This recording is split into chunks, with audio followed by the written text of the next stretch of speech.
खिसियाल छियै अरे कोरिया बा अपन बहुत चित लगी हाउ आ दोसर के बहुत मीठ लगी हो ले गाड़ तोड़ दे ना भैया की भेल हो भौजी भोरे भोरे बेला लेके किया ले बाहर हो ले तो तू सुने ले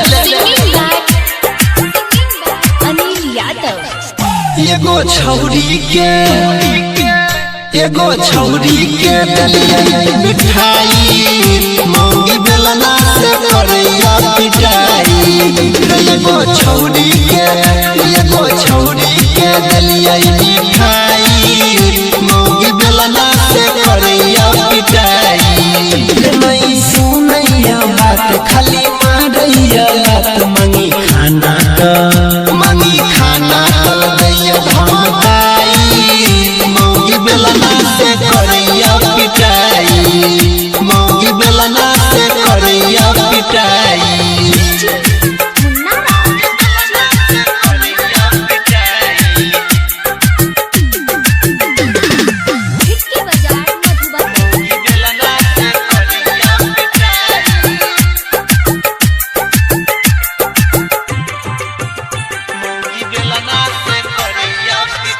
फोटो रही मोबाइल में देखल लक यार हमर मौगी छैयरवा बड़ा होशियार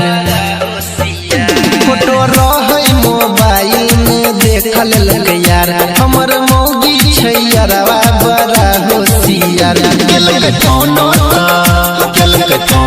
तो ललकई उठाई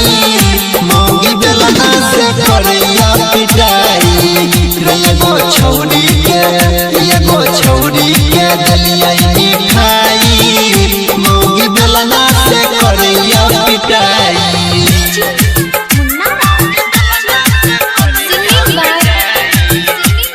अनिल यादव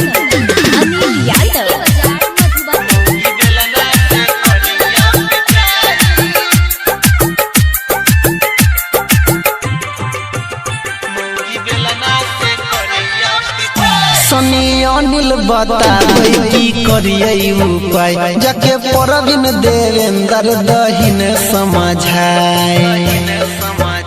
सनी अनिल बताबै ने कोनो उपाय जाके परबिन देवेंद्र दहि तू समझाए नहीं तो नहीं रासा